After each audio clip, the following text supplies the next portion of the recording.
ஜீவன்முக்திப்ரதம் தேவம்.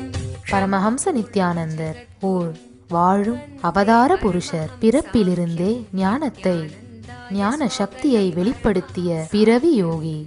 தமிழிலும் ஆங்கிலத்திலும் பரமஹம்சர் அருளியிருக்கும் 500க்கும் மேற்பட்ட புத்தகங்கள் Telugu, Kannada, Malayalam, Hindi, Sanskrit, Gujarati, Oriya, Bengali, Marathi, French, Croatian, Polish, Portuguese, Italy, German, Danish, Spanish, ரஷ்ய மொழி, சீன மொழி போன்ற 26 சர்வதேச மொழிகளில் மொழிபெயர்த்து வெளியிடப்பட்டுள்ளது.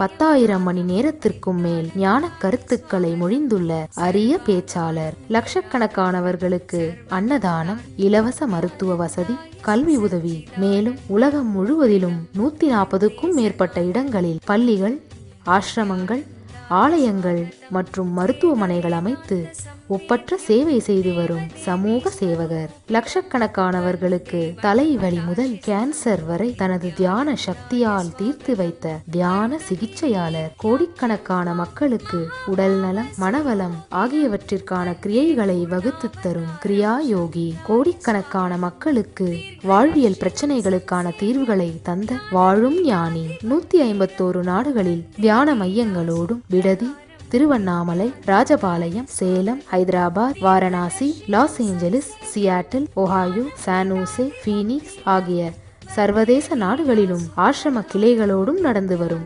உலகளாவிய நித்யானந்த தியானபீட ஆன்மீக இயக்கத்தின் நிறுவனர். 1 கோடிக்கும் மேற்பட்ட சீடர்களால் ஆத்மார்த்தமாக பின்பற்றப்படும் ஞான குரு. தீட்சையின் மூலம் சக்தி பரிமாற்றத்தை நிகழ்த்தும் அவதார சக்தி.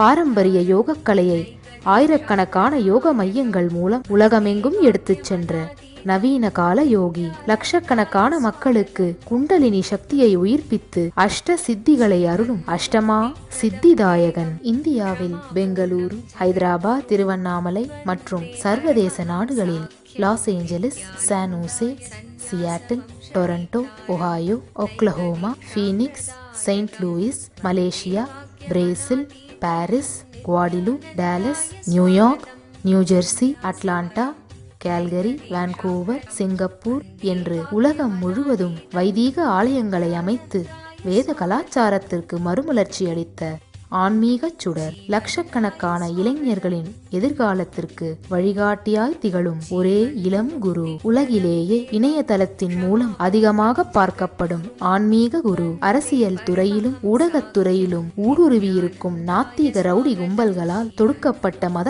தாக்குதலையும் தாண்டி ஒப்பற்று ஒளிரும் ஆன்மீக ஒளி. அசைக்க இயலாத, என்றென்றும் நிலைத்திருக்கும் ஞான கல்ப விருட்சம்.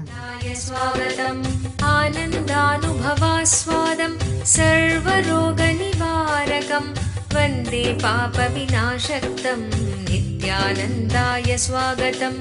நித்யமுக்தம் நிர்விகல்பம் தியானலோக பிரதீபகம் வந்தே சாந்தமயம் பந்தம் நித்யானந்தாய ஸ்வாகதம். ஆனந்தகந்த சஞ்சாரம் சர்வோபாதி விநிர்முக்தம் வந்தே ஞானாலயம் நாதம் நித்யானந்தாய ஸ்வாகதம்.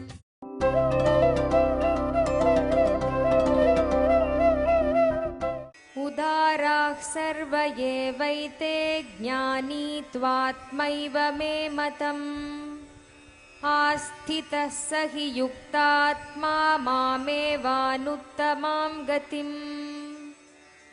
பஹூனாம் ஜன்மனாமந்தே ஞானவான் மாம் பிரபத்யதே வாசுதேவः சர்வமிதி ஸ மகாத்மா சுதுர்லபஹ.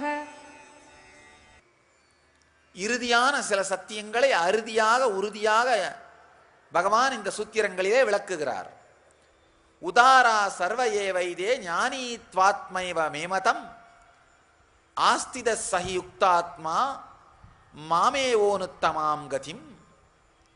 பகூனாம் ஜன்மனாமந்தே ஞானவான் மாம் பிரபத்யதே வாசுதேவ சர்வமிதி சமா மகாத்மா சுதுர்லபஹா. கிருஷ்ணன் ரொம்ப அழகா சொல்றாரு.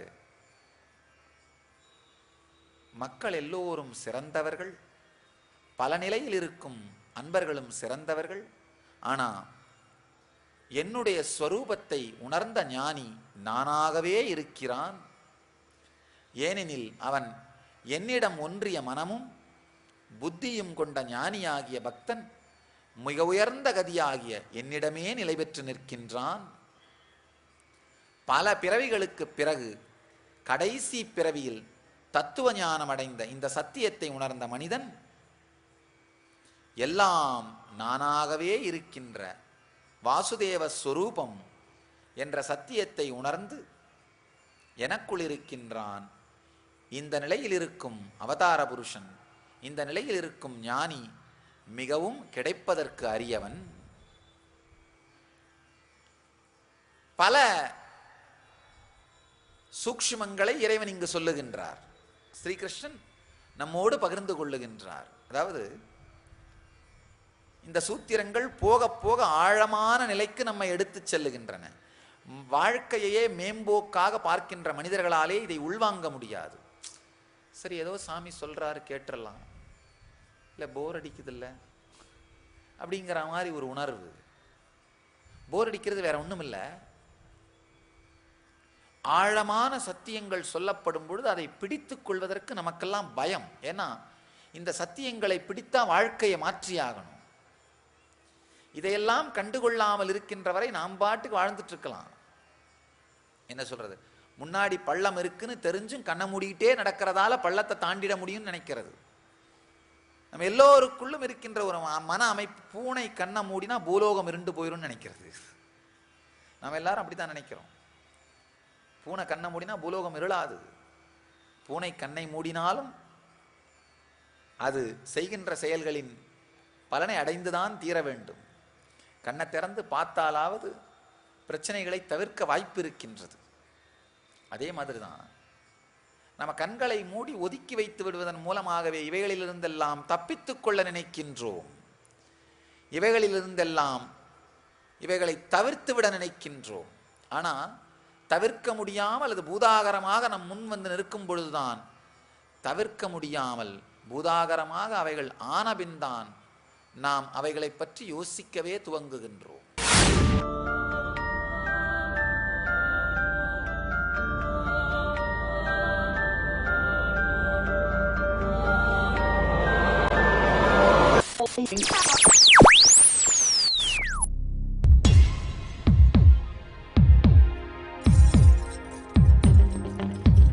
தீராத நோயிலிருந்து விடுபட வேண்டுமா?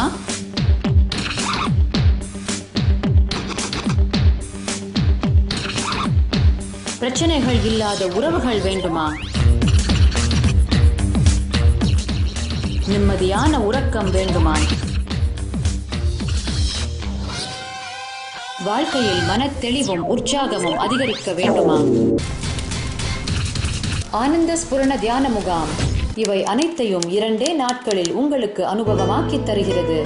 நாம் வாழ்வில் அனுபவிக்கும் பிரச்சனைகளுக்கும் துக்கங்களுக்கும் காரணம் நம் உடலில் உள்ள 7 சக்தி மையங்களில் பதிந்திருக்கும் எதிர்மறை உணர்வுகளும் நாம் உருவாக்கி வைத்திருக்கும் எதிர்மறை மன அமைப்பும் தான். இதை மாற்றுவதற்கான தியான நுட்பங்களும் தியான பயிற்சிகளும் கற்றுத்தரப்படுகிறது. விழித்துக் கொள்ளுங்கள், ஆனந்தம் உங்கள் பிறப்புரிமை. ஆனந்தமயமான வாழ்க்கை உங்களுக்காக காத்து கொண்டிருக்கிறது. வாரந்தோறும் சனி மற்றும் ஞாயிற்றுக்கிழமைகளில் ஆனந்த ஸ்புரண தியான முகாம் நடைபெறுகிறது. நடைபெறும் இடம் நித்யானந்த தியான பீடம், கிரிவலப்பாதை, திருவண்ணாமலை. தொலைபேசி எண்கள் 7200003311 7200003322. ஆழமாக மன அமைப்பை பற்றி விளக்குகிறார். அதாவது எல்லா நிலையில் இருக்கின்ற சாதகர்களும் நல்லவர்கள். ஒரு யோகி நல்லவர், அதில் ஒன்றும் தவறில்லை. ஆனால் ஞான நிலையை அடைந்தவர், ஒரு ஞான பக்தியாலே இறை சொரூபத்தில் கடைந்தவர் நானாகவே இருக்கின்றேன்னு சொல்றார். அதாவது நான் என்னுடைய சாநித்தியத்தால் என்னவெல்லாம் உலகத்திற்கு செய்கின்றேனோ அதையெல்லாம் செய்யக்கூடிய சக்தி பக்தர்களுக்கு உண்டு. சாமி எப்பவும் சொல்றது உண்டு, ஆழமான விதர்க்கம், ஃபீலிங் கனெக்ஷன், குருவோட ஏற்பட்டுருச்சுன்னா நீங்களும் அவருடைய சாநித்தியத்தையே வெளிப்படுத்துவீர்கள். எப்படின்னா, ஒரு கண்ணாடி சூரியனை ரிஃப்ளெக்ட் பண்ணுச்சுன்னா சூரியனால் எவ்வளோ ஒளி வருதோ அதே அளவுக்கு ஒளி அந்த கண்ணாடியும் வெளிப்படுத்தும். ஒரு உலகத்திற்கு சூரியனால் வர அதே பெனிஃபிட்டை அந்த கண்ணாடியும் கொடுக்கும். பல பேர் என்கிட்ட வந்து கேட்கறது உண்டு, சாமி நீங்கள் ஹீல் பண்ணுறீங்க புரியுது, ஒரு ஞானியால் குணமளிக்க முடியும், உங்களுடைய சீடர்கள் பல பேரும் கூட தீட்சை எடுத்த உடனே ஹீல் பண்ண ஆரம்பிக்கிறாங்களே, அது எப்படி? அவங்க தொட்டாலும் உடம்பு நல்லா ஆகுது, அது எதனால?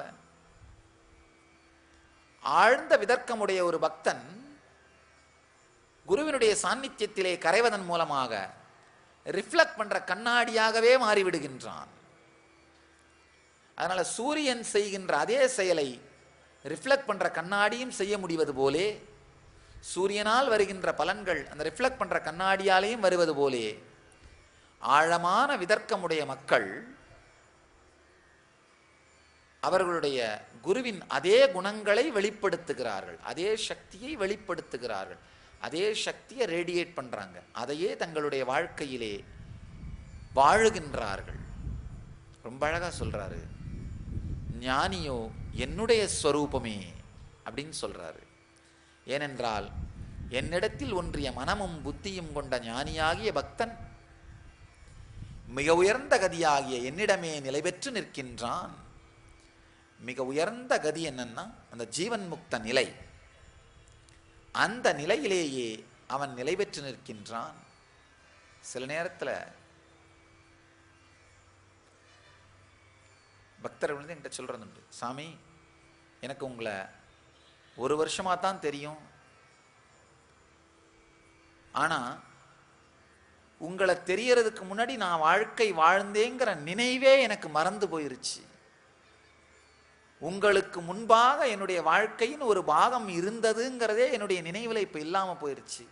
இப்போ நான் திரும்பி பார்த்தா என்னவோ என்னுடைய வாழ்க்கை முழுவதும் உங்களோடு தான் நான் வாழ்ந்த மாதிரியே ஒரு ஃபீலிங் இருக்கு. நீங்கள் இல்லாத ஒரு பாகம் இருந்தார் போல நினைவே இல்லை. ராமகிருஷ்ணர் சொல்வார், யாருக்கெல்லாம் கடவுளின் பெயரையோ குருவின் பெயரையோ நினைத்த மாத்திரத்திலேயே நெஞ்சு பொங்கி ஆனந்தம் கரைந்து கண்கள் கரைகிறதோ அவர்களுக்கு இதுதான் கடைசி பிறவி. அதே மாதிரிதான் யாருக்கெல்லாம் சில ஆண்டுகள் மட்டுமே குருவோடு வாழ்ந்திருந்தாலும் அவரோடு வாழாத ஒரு பாகம் இருக்கிற மாதிரி நினைவே இல்லாமல் வாழுகின்றார்களோ அவர்களுக்கு இது கடைசி பிறவி.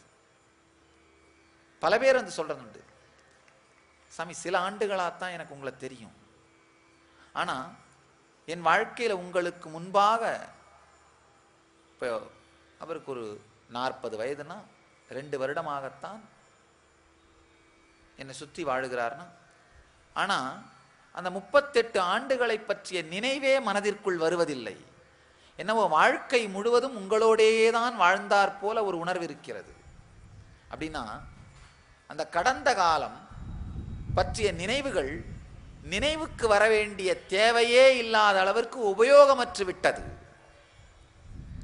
இதுதான் மறுபிறப்புன்னு சொல்றோம், த்விஜன்னு சொல்லுவோம் சம்ஸ்கிருதத்தில்.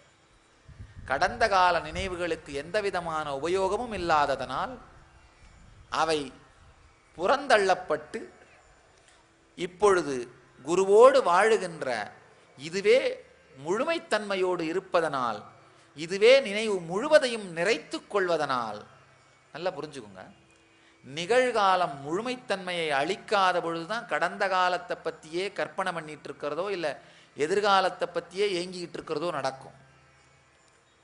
நிகழ்காலம் நிறைவுத்தன்மையை அளித்து விடுமானால் கடந்த காலத்து கற்பனைகளும் எதிர்காலத்து இயக்கங்களும் கரைந்து விடுகின்றது. ஆழமான குருபக்தி உங்களுக்குள் உருவாகுமானால் கடந்த கால கற்பனையின்றி எதிர்காலத்து இயக்கமின்றி தானாக கரைந்து விடுவீர்கள், நிகழ்காலத்தில் நிறைந்து விடுவீர்கள். அது நடக்கும் பொழுதுதான் வாழ்க்கையே இனிக்கும். அதனால தான் 38 ஆண்டுகள் நினைவு திடீர்னு காணாமல் போயிருது. அதை நினைக்க வேண்டிய அவசியம் இல்லாதனால 2 ஆண்டுகள் குருவோடு வாழுகின்ற இந்த நினைவே நினைவெல்லாம் நிறைந்து விடுகின்றது. அது போன்ற நபர்களுக்கு இதுதான் கடைசி ஜென்மம், இதற்கு மேல் பிறவி இல்லை.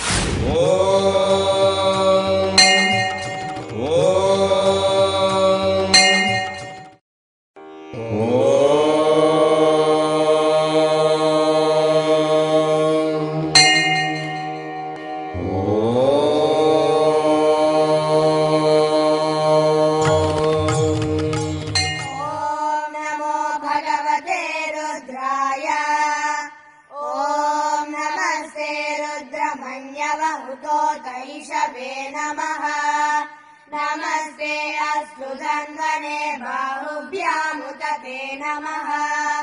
या तैषः शिवतमा शिवम् बभूव ते धनुः शिवा शरव्याया तव तया नो रुद्रमृणया। या ते रुद्र शिवा तनूरघोरा पापकाशिनी तया नस्तनुभाषन्त। வாழும் பொழுதே யார் ஒருவர் புதுப்பிறவி உணர்வாலே எடுக்கிறார்களோ, த்விஜ நிலையை அடைகிறார்களோ, அவர்களுக்கு இன்னொரு பிறவி இல்லை. இங்க இனிமையாக கிருஷ்ணன் அதை சொல்கிறார். பல பிறவிகளுக்கு பிறகு கடைசி பிறவியில்தான் இந்த சத்தியம், இந்த நிலை மனிதனுக்குள் மலருகின்றது. இது மலர்ந்தால் யாவும் வாசுதேவ ஸ்வர்வம் வாசுதேவ சர்வமிதி, எல்லாமே இறைவனின் சொரூபம் என்கின்ற உணர்விலேயே அவன் வாழுகின்றான். அத்தகைய ஞானி கிடைத்தற்கு அரியவன். நல்லா புரிஞ்சுக்குங்க. அதுபோன்ற பக்தர்கள் மிகவும் கிடைத்தற்கு அரியவர்கள், கிடைப்பதற்கு மிகவும் அரியவர்கள். இது போன்ற பக்தர்கள், இந்த மாதிரி பக்தர்களை பார்க்கும் வாய்ப்பு இருந்தால் அவர்களோடு இருந்து அவர்களிடமிருந்து இந்த சத்திய குணங்களை உள்வாங்கிக் கொள்ள முயற்சி செய்யுங்கள். ஏன்னா இந்த மாதிரி பக்தர்களால் மட்டும்தான் உங்களுக்குள்ள பக்தியை ஊற்ற முடியும். பக்தி மட்டும் வாத பிரதிவாதங்களால், தர்க்க குதர்க்கங்களால் வராது. அது அனுபவித்தவர்களிடமிருந்து மட்டும்தான் அனுபவித்தவர்களுக்குள் செல்லும். அதனால தான் பல நேரம் நான் சொல்றது உண்டு, இந்த மூடத்தனமான விமர்சனம் செய்பவர்கள் வரும்பொழுது நண்பர்கள் சொல்றது, சாமி இவருக்கு நீங்கள் பதில் சொல்லணும் அப்படின்னு.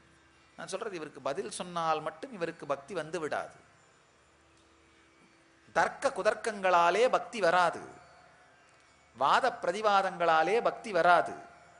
பக்தி வாழுகின்ற ஒரு மனிதனிடமிருந்து மட்டும்தான் இன்னொரு மனிதனுக்கு செல்ல முடியும். வாழுகின்ற ஒருவனுக்கு இருந்து மட்டும்தான் இன்னொருவனுக்கு அளிக்கப்பட முடியும். எங்காவது நீங்க இந்த மாதிரியான நிகழ்காலத்திலேயே நிறைந்து இருக்கும் பக்தர்களை கண்டால் விடாமல் பிடித்து அவர்களிடமிருந்து பக்தியை வாங்கிக் கொள்ளுங்கள். இதுதான் வாழ்க்கையின் சாரம், இதுதான் வாழ்க்கையின் மிக உயர்ந்த புண்ணியம், மிக உயர்ந்த சாதனை. காரணம் என்னன்னா, சாதாரண லாஜிக்காலேயே இறுதி நிலையை காட்டிவிட முடியாது.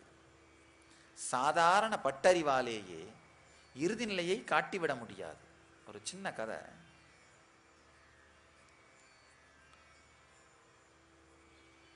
ரயில்வே டிபார்ட்மெண்ட்டை சிக்னல் காமிக்கிற வேலை செய்யறதுக்காக இன்டர்வியூ நடக்குது. அந்த இன்டர்வியூ பண்ற அதிகாரி ஒரு இளைஞனை முதல்ல கூப்பிட்டு இன்டர்வியூ பண்றாரு. அந்த இளைஞன்ட்ட கேட்கிறாரு, 2 ட்ரெயின் ஒரே ட்ராக்ல வந்தா எப்படி நீ அதை ஹேண்டில் பண்ணுவ? இவன் சொல்றான், உடனடியா சிக்னல் போடுவேன்.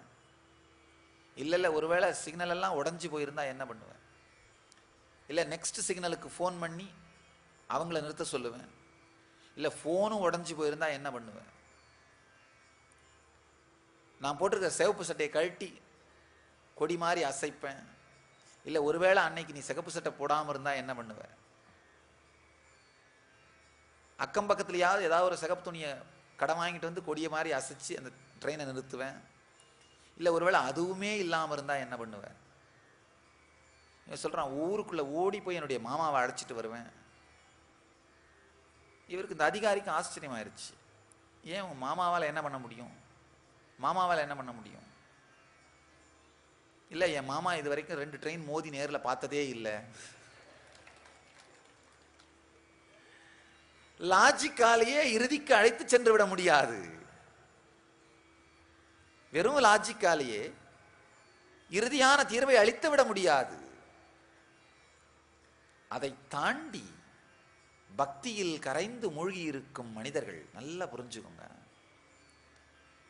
மணிக்கணக்காக ஏதேதோ கருத்துக்களை, தர்க்க குதர்க்கங்களை அரைத்து கொண்டிருக்கும் மனிதர்களை விட தன்னுள் கரைந்து பக்தியினால் மலர்ந்து ஆழமான விதர்க்கத்தில் இருக்கும் பக்தன் மிக உயர்ந்த நிலையில் வாழுகின்றான், மிக உயர்ந்த சாநித்தியத்தில் நிலை பெறுகின்றான், மிக உயர்ந்த சத்தியத்தில் அவன் உருப்பெறுகின்றான். உதாரா சர்வ ஏவைதே ஞானி த்வாத்மைவ மேமதம் ஆஸ்தித சகியுக்தாத்மா மாமேவானுத்தமம் கதிம். உத்தமாங்கதிம் பகூனாம் ஜன்மனாமந்தே ஞானவான்மாம் பிரபத்யதே வாசுதேவ சர்வமிதி சமஹாத்மா சுதுர்லபஹ. யோகி, இந்த யோகம் பிராணாயாமம் பண்றவர்கள், சில கருத்துக்களை கடைபிடிப்பவர்கள், சில கர்மங்களை செய்பவர்கள், இந்த எல்லா மனிதர்களும் நல்லவர்களே. ஆனாலும் ஞான நிலையில் இருப்பவன் என் ஆன்மஸ்வரூபமாகவே இருக்கிறான் என்றும், பக்தியினாலே புத்தியும் மனமும் எனக்குள் ஒன்றியவன் நானாகவே இருக்கிறான் என்றும், பல பிறவைகளுக்கு பிறகே எல்லாம் இறைவன் ஸ்வரூபம் என்கின்ற அனுபவம் அவளுக்கு மலர்கின்றதென்றும், அப்பேற்பட்ட பக்தன் கிடைப்பதற்கு அரியவன் என்றும் கிருஷ்ணன் இந்த சூத்திரங்களிலே சொல்கின்றார். சாரம் என்னன்னா,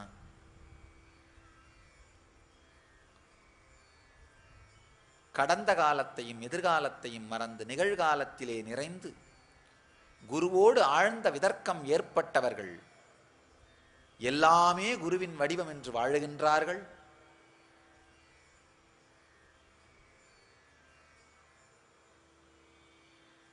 அதுபோன்ற மனிதர்கள், அதுபோன்ற பக்தர்கள் கிடைத்தற்கு அரியவர்கள். அதனால் அவர்கள் கிடைக்கும் பொழுதே அவர்களிடமிருந்து அந்த பக்தியின் ஒரு துளியையாவது பெற்றுக்கொள்ளுங்கள்.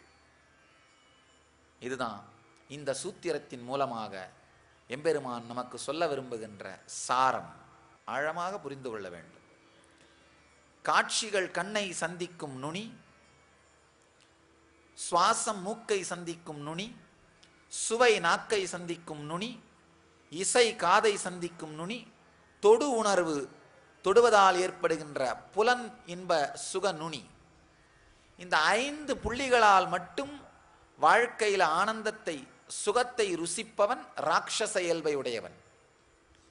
இதை தாண்டி இதயத்திலே எப்போவாவது நீங்க பார்க்கலாம், ரொம்ப ஆழமான இனிமையான நண்பரையோ அல்லது உங்கள் மனதிற்கு உகந்தவரையோ பார்க்கும் பொழுது இந்த இதய மத்தியில் ஒரு ஆழ்ந்த குளிர்ச்சியும் ஒரு சுகமான உணர்வு இருக்கும். அதுதான் நம்ம வாழ்க்கையில் நீங்க சுகத்தை அனுபவிக்கின்ற 6வது புள்ளி. இந்த 6வது புள்ளி சுகத்தை அனுபவிக்க துவங்குபவன் தேவ இயல்புக்கு மாறுகிறான். மனம் முழுவதும் ஆன்மா முழுவதும் சுகத்தை அனுபவிப்பவன் ஜீவன் முக்தனாக மாறுகிறான். வாழும் ஞானி பரமஹம்ச நித்யானந்தர் வழங்கும் கல்பத்தரு முழுநாள் தியான அனுபவ முகாம். கல்பத்தருவில் நீங்கள் பெறும் உடல் நலம், வாழும் ஞானியிடம் நீங்கள் பெறும் தீட்சை உங்களின் உடலிற்கும் மனதிற்கும் சக்தியளித்து குணமளிக்கின்றது. தொடர்ந்து பெறும் தீட்சைகளால் ஒரு மனிதருக்குள் 1300% வரை சக்தி அதிகரிக்க முடியும். இது உடல் நலத்தை நேரடியாக அதிகரிக்கின்றது. தொடர்ந்து 21 நாட்கள் எடுத்துக்கொள்ளும் தீட்சை மேற்சொன்ன சக்தி மாற்றங்களை உங்களுக்குள் நிலையான அனுபவமாக மாற்றுகின்றது. பக்தர் வேண்டும் வரம் கூடும் நேரம் நித்யானந்தன் தரும் கல்ப. மேலும் விவரங்களுக்கு நித்யானந்த தியான பீடம், கிரிவலப்பாதை, திருவண்ணாமலை. தொலைபேசி எண்கள் 7200003311, 7200003322 www.nityananda.org. 5 புள்ளியில மட்டும் வாழ்க்கையில சுகத்தை அனுபவிக்கிறவன் ராட்சசன். 6வது புள்ளியாகிய அன்பினாலே ஏற்படும் சுகத்தை, இதய மத்தியில் ஏற்படுகின்ற சுகத்தை அனுபவிக்க துவங்குபவன் தேவன். உணர்வு முழுவதும் எப்போதும் இனித்துக் கொண்டே இருக்கின்ற பக்தியில் கரைந்திருப்பவன்.